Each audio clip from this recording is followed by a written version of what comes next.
Hey investors, Bradley here from Watson Estates, and you're listening to the largest and fastest growing podcast for Toronto real estate on iTunes, Spotify, and Google Podcasts. As a broker and investor myself, I want to know what's going on in the market. And one of these big things that's left me with some question marks is the tax-free first home savings account, the FHSA. There's still a lot unknown about this product, which is set to be released in 2023. And so I thought, why not bring on someone who has studied this topic at length to give us the high level overview and maybe get into a little bit of speculation on what this will offer us as investors in the real estate industry. Well, Renee Sylvestre-Williams joins us. She's 15 years in journalism. She's written for Globe and Mail, Flair, Canadian Living, Money Sense, Wealthsimple, and Forbes. And we have a wonderful conversation on what is this product? How does it kind of fit into our investing? And I popped some kind of unique questions on how this would work for you as an investor. So if you're like me and you're like, what the hell is the tax-free first home savings account? How can I use it? And what is it going to look like next year? This is going to be a wonderful episode. When you love this episode, please share it on Instagram. You can tag us at Watson Estates. Enjoy the show. Renee, thanks for joining us on the show. How you doing? Hi, Bradley. I'm doing great. Thanks for having me.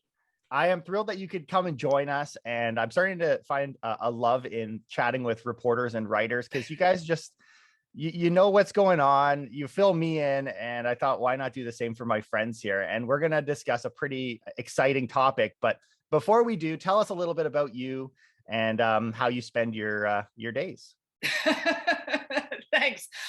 Well, I am a journalist and a writer. I have been writing about money, investments, personal finance for more than a decade. And I recently wrote an article, which is why I'm here, about the tax-free first home buyers plan, right? Which is another way. It's very early days, doesn't roll out until next year, 2023, but it is another plan that is supposed to help first-time Canadians buy a home.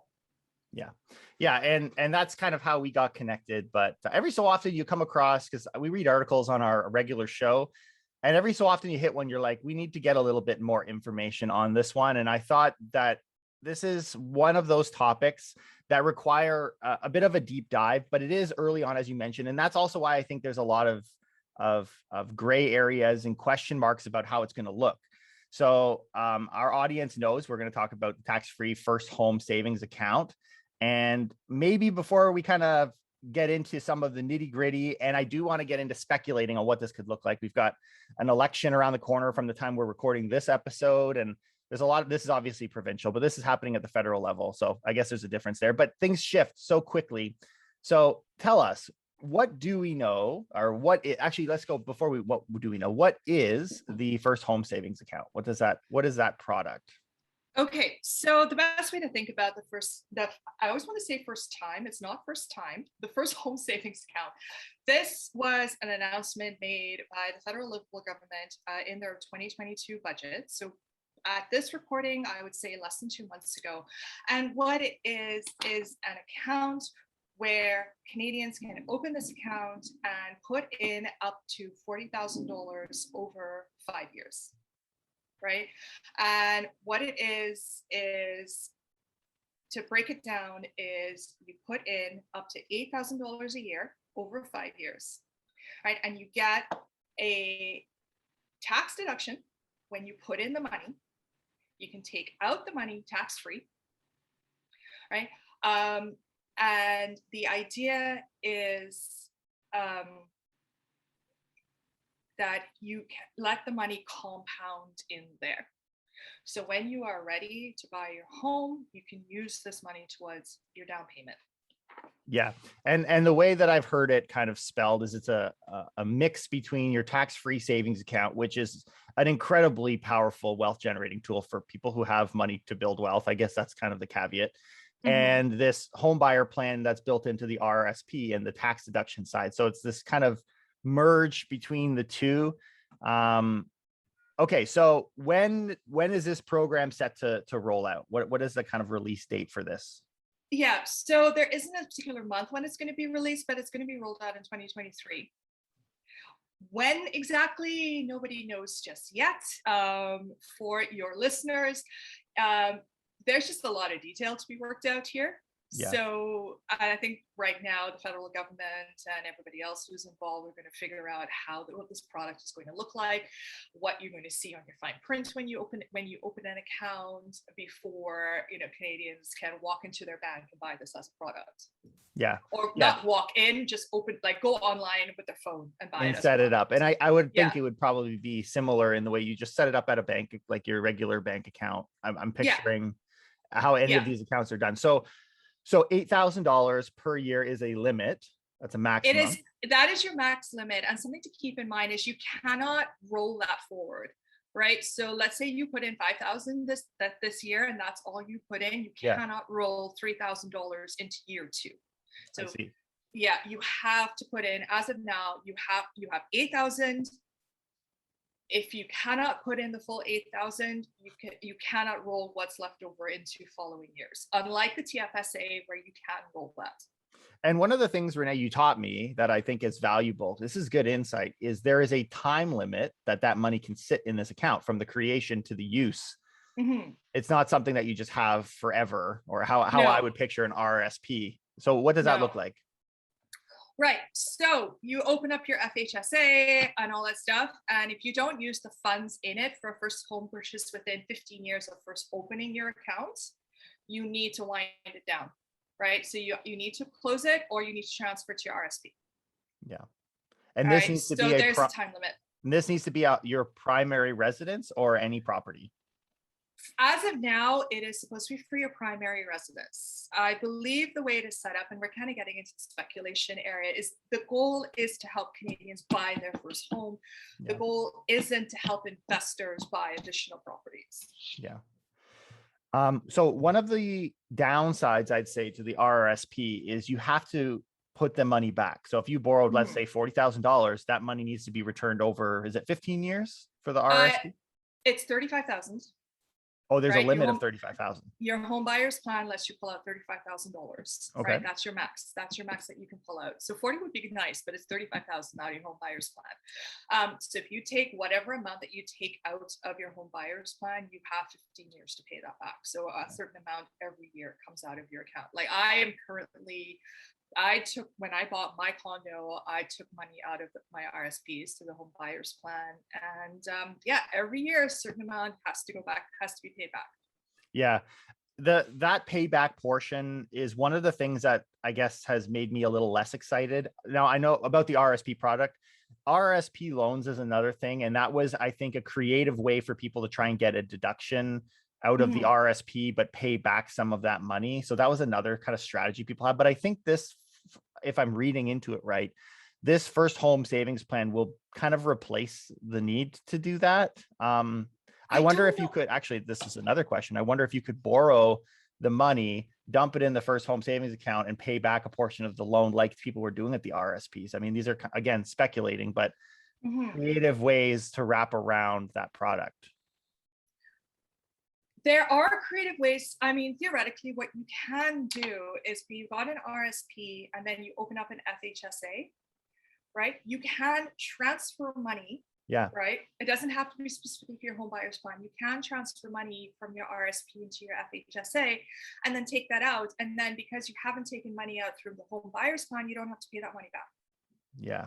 Yeah. And that's a very good point. Yeah, it's just a direct transfer, so you can take that money out. However, what you need to be, anybody who wants to follow that path is you don't get a second deduction here. You're not getting the tax deduction again. You're not getting the tax deduction on the FHSA. My right hand is the FHSA. But I think that's going to be a very helpful tool where people were, I put all this money into my RRSPs and now I'm missing out on the benefit. I'm going to have to pay it back if I ever use it. I don't want to use that product. This allows them to strategically be able to pull that money and move it over. Exactly. Yeah. And that's why it's always good to sort of sit down and figure out your personal situation. So obviously I'm going to say talk to a financial advisor if you have one, or get one and talk to them, because you might be in a situation where you want to take advantage of that, right? You might be at a certain stage in your life where you're like, do I have the income or do I have the income to pay back 15 years if I take it out of my home buyer's plan? Or can I just move that money into the FHSA and still take it out?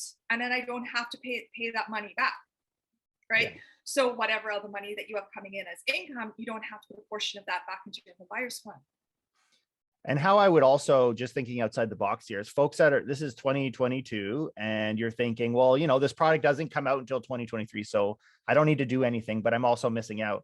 Knowing that there seems to be, obviously this is all very early, but it seems to be this ability to move it, is put it in the RSP, get the deduction this year, and next year be able to move it over into that I'm going to have trouble with this acronym the entire episode.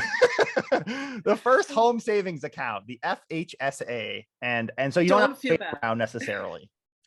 Don't feel bad. I will let you know when I was interviewing my sources for this article. I think all of us like tripped our tongues. We got tongue tied on FHSA, and the reason why I can say FHSA so smoothly now is I think I have said it several dozen times. All right, we'll all get there. We'll get there. You'll get there. Yeah. Sorry. Could you repeat the question? No, so actually there wasn't a question. There was more of just kind of a thought. And I hope people don't see this as it's coming later and therefore just get caught flat footed. But one question that I do have is, we know based on this, we can move it from the RSP into this first home savings account. Can we move it the other direction, right? We've got a 15-year limit. How mobile, can it go both ways? It can. So let me address the first bit. Remember what I said earlier is you have got $8,000 yearly limit and it doesn't roll forward. There's no reason why you can't put in. One of the sources that I spoke to, they said, you can put in $5,000. There's no reason why you can't take maybe $3,000 from your RSPs and then hit that $8,000 max. Yeah. Right. So there's no reason why you can't do that if that works for you. However, so let's say you've hit that 15-year limit, right? You've decided that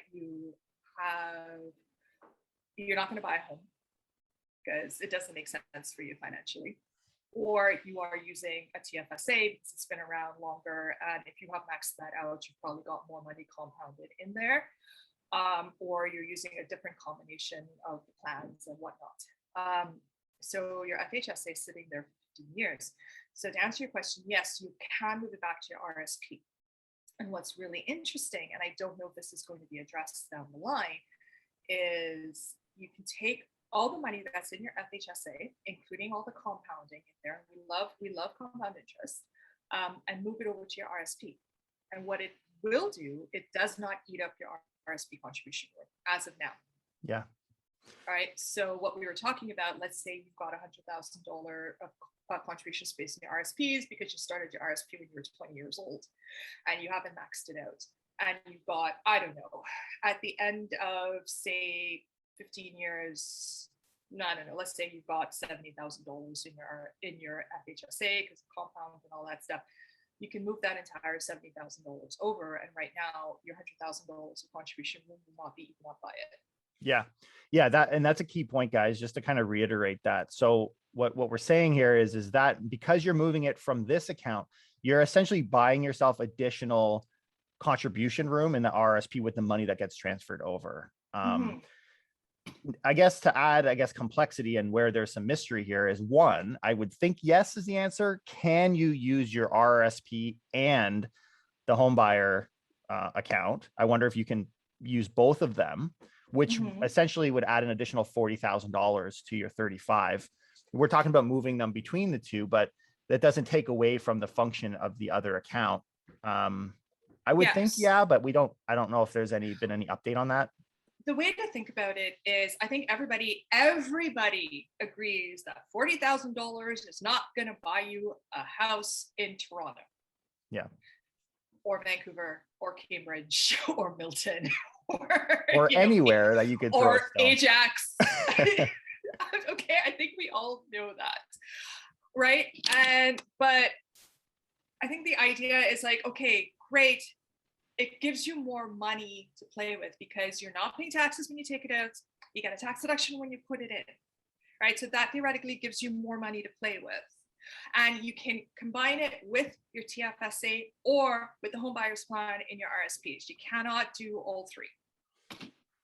Yeah. And I know you had an interesting take on this question of affordability, because obviously in the platform, the pitch was it's going to help affordability. Do you think this is going to address the affordability challenges that we have in the GTA? Personally, no. And for your readers, obviously, I'm not a financial advisor, nor a real estate expert. Personally, I don't think it's going to make a fundamental difference in affordability. The FHSA it's a long game. All right, because again, you can't just dump $40,000 in there on year one and then let it sit and chill. Right, you can't roll that. You can't roll over the unused amount either, and again, let it sit and chill. You have $8,000. That's your limit, and you put that $8,000 for 5 years. Then you get the $40,000. You let it combine. You let it compound for 15 years. So this is a long play. Yeah. Right. I think just because of the tax-free aspect of it, more people will probably lean towards doing that because again, it gives you more money to play with. That's good. But I think what it might do is there'll be increased demand for homes. And again, we're also not taking into consideration right now if you can pass the stress test, what mortgage rates are going to look like, because we as of like when we're recording this, mortgage rates have gone up. Like my personal, I'm on a variable rate and my mortgage rate has gone up 0.8% from January, and we're recording this later in the year. So there's all these factors in mind as well. But I don't think somebody who doesn't have the down payment to buy a home in the immediate future, this isn't going to help them because this, like I said, the FHSA, we're talking years here. We're not talking immediate future. Yeah. So 15 years from now, yeah, probably, I think. But if you're thinking to buy a home in the next 5 years, well, let's say 5 years, no, I don't think it's going to help. I agree with what you're saying. I just think you're too nice about it. I think it's very much a political move in the way of claiming that it would do anything for affordability. I really believe this will support folks who would otherwise probably already have been able to qualify for a home. It's just a movement of money that is a beautiful thing for folks who have it, but nobody is going to make that $40,000 appear. I guess where there's a benefit is for folks who have a high income amount, you get the tax deduction, which you were getting in the RSP. Now you just essentially doubled your contribution amount. But that money needs to come from somewhere, and it will typically, obviously will benefit people who have the most deductions to gain, which is those that have the higher income. So that is a potential. Yeah, that is a potential. I think where it may work for people is like if you have a TFSA, as an example, does it make sense? Like, okay, let me walk this back. If you already have a TFSA, great, because it's been around long enough and you've probably got something compounded in there. That's great. That's awesome. And you can withdraw that tax-free, same situation with the FHSA. But if you are at the stage where you're considering opening up a TFSA versus an FHSA, and your goal is to buy a house, that's where you may want to consider one or the other. Right. Now, I mean, if you've got the income, you might as well open all three, I guess. And that's just that statement shows you the benefit to those who have high income, right? Because you take advantage of all of them. Yeah. Where I can see this having limits is because of the primary benefit being the tax deduction. Many people, myself included, I have very little interest in investing in RSPs. And I also am not an accountant or financial advisor, but I'm just sharing my personal opinion. I don't know, unless it's being used for the tax deduction side. What this product is doing is it has the tax-free element, the gains, which was already available, but you're pushing folks into this avenue of we're going to invest in order to purchase a home in 5 years, 10 years. But if you don't, it's going in your RSP. And so we've now moved it into this. Now I've created an RSP. I guess the only saving grace is that it hasn't affected my contribution room in my RSP. So, but that will be, in the RRSP, that those gains would be taxable, would they not? If you withdraw it eventually, yeah, we consider it Yeah. as income. It would be So considered as income. so the way I'm thinking, again, this is just talking out loud here, thinking out loud. You've transferred away from your free gains in exchange for a tax deduction that really didn't benefit you on the lower income bracket, and push yourself into a taxable income in the retirement years or later years in life. So to your point, you need to discuss this with someone who is financially savvy and can look at your particular situation. But anytime there's a new product like these, I think it's a great thing, because it's just one more tool that Canadians will have. And let's get into some of the kind of questions here. Here's one for you. And now we're getting into a little bit of speculation, because obviously we don't have all of the fine print, but you've spent hours thinking about this. So I'll use you as a soundboard. How do you see the tax deduction element impacting the stress test or qualification? You said it quickly there. Would having 5 years leading up to the purchase of tax deductions play in, or do you see it potentially playing into your ability to qualify for the mortgage? Do you want me to rephrase that? Yeah, could you? So for every year, let's say we're doing the full 8,000, right? Where we have an individual who's making 90,000 a year. Every year for 5 years, their income now is 82,000, because they've reduced 8,000 on their taxes. Are there scenarios where an individual would or could have qualified under the stress test at their income levels, but because they had taken the deduction, no longer qualify? So the product itself could impact your ability to even purchase a house. And that comes in where that kind of stems from, is this idea of RSP contributions. But for me as a self-employed person, the more deductions I claim, which is fantastic, the harder it is for me to get a mortgage. So I wonder if that's will come up as a shock as people are saving to make that purchase.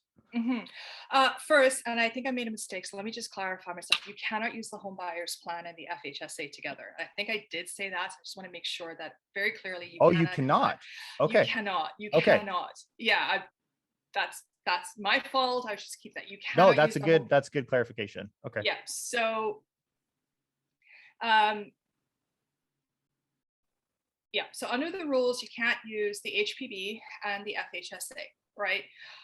You can obviously use the tax-free with it. So that may make your question moot. So that's one option. Fundamentally, when you get a mortgage, you just have to make sure that you qualify for it, right? The banks aren't particularly, well, they're not, the banks want to make sure that you can qualify for the mortgage that you're applying for, right? So you have to make sure that you can pass the stress test. You have to, I believe, show proof of income. You have to show, you have to show that you've got the down payment needed and all of that stuff. So if you qualify, that should not be an issue. Yeah.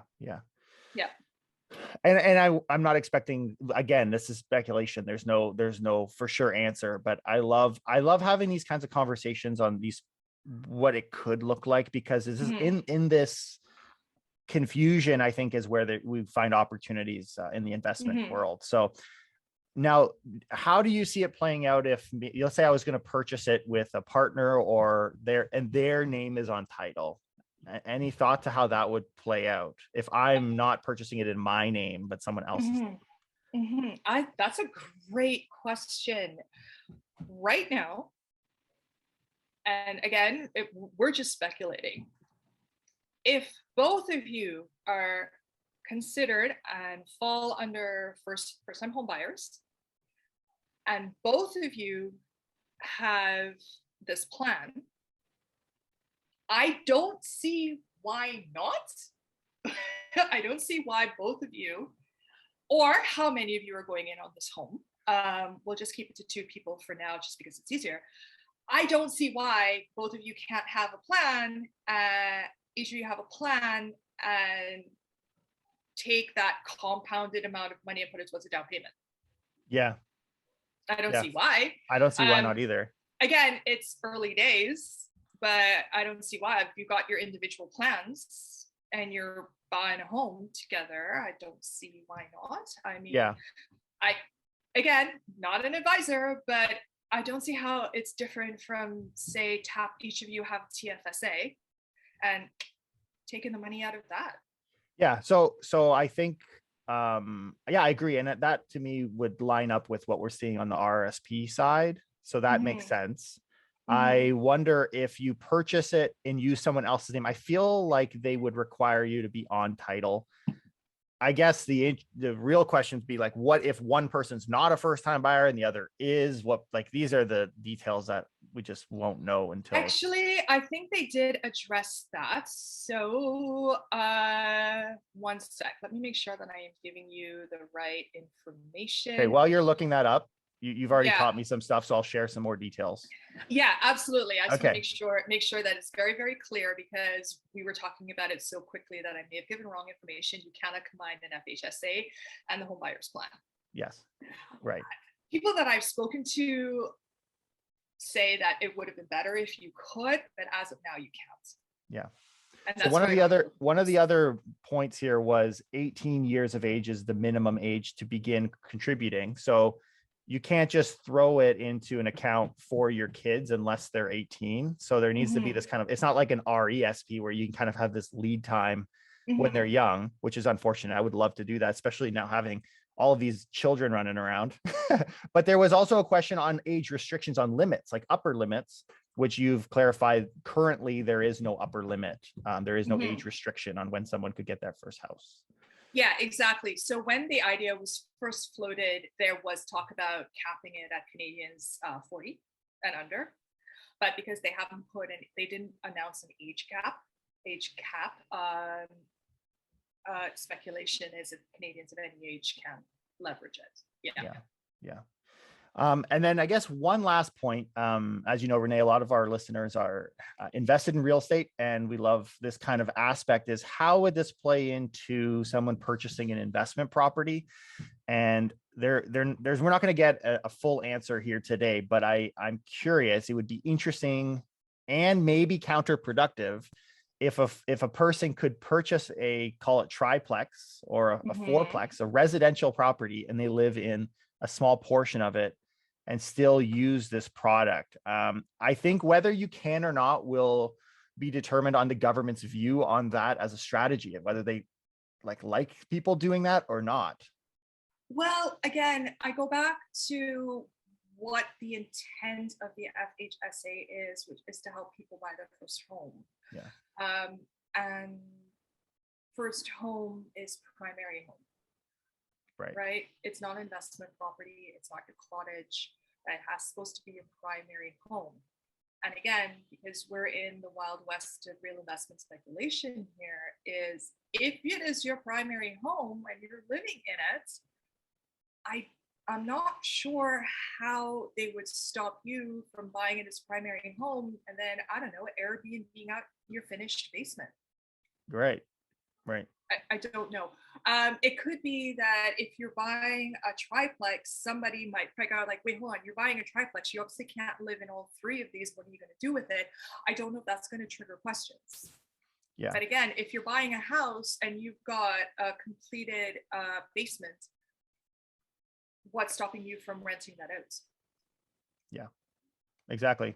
Yeah. And I guess, will it link to the CRA and like your primary residence being a smaller portion of the home? It's just weird because these accounts don't necessarily speak to the primary residence exemption, like at the federal level, right? Like, it's almost like, how do you monitor and track it? I think if we were going to leave our audience with something where there could be an opportunity in here is, one, obviously there's going to be increased demand from folks who already could purchase a house. Now it's gotten a little bit easier. So there's some market shifts there, but we'll have to wait and see the details. There could be a potential for people to purchase a property in which is a primary residence that they also have rental income as a first-time home, be able to use this product, get tax deductions and stuff like that. And if that happens, then that's a win for the investment world and could be a benefit. Yeah, absolutely. And again, it'll be interesting when, as we said earlier on, when the fine print kind of rolls out on this. Again, 2023. And again, every time a new sort of savings and financial account rolls out, changes happen. Again, when the TFSA rolled out, I believe, was it 5,000? 5,000 was the original I think it was yearly. 10. It was very small. It was It was very small, and then it Yeah. increased, and now it's 6,000. Like, things change. Things change as demand changes, as products change, and all that stuff. So I think what's going to happen, just like all other financial products that have been on offer, is it's going to roll out, and then they'll make changes as needed. Yeah. Awesome. Renee, this has been a good chat. Our listeners are probably going to want to follow some of your articles as you're continuing to report on real estate here in the GTA. Where can everyone find you? I know you've got a newsletter on the go right now. Where are our listeners best to locate you? To find me on a regular basis, I do have a newsletter. It's called The Budget, and it's on Substack. So if you just type in The Budget, you'll find me. You can also find me in multiple publications. I have written for Money Sense, Lowest Rates. I'm pretty much everywhere. But Very the good. newsletter is the best place to find me. Now you're a podcaster too. Look at you go. You know what? I love being on podcasts. I just don't have the patience to edit. So yeah. Oh, there you go. We'll do it for you. We got someone for that. Appreciate it. Thank you, Renee. Guys, if you enjoyed this episode, please support it. You can share it. You can tag us as well at Watson Estates. And if you're following this on YouTube, hit the like, comment if you have any questions. And I love to talk about the what ifs. That's why we wanted to have this conversation early on before the details. So if you have any ideas that we can share with our audience on what potentially this could look like or where there's opportunities, we always would love to hear them. So Renee, thank you for taking the time today to join us on the show. We'll see you again soon. Thanks, Bradley.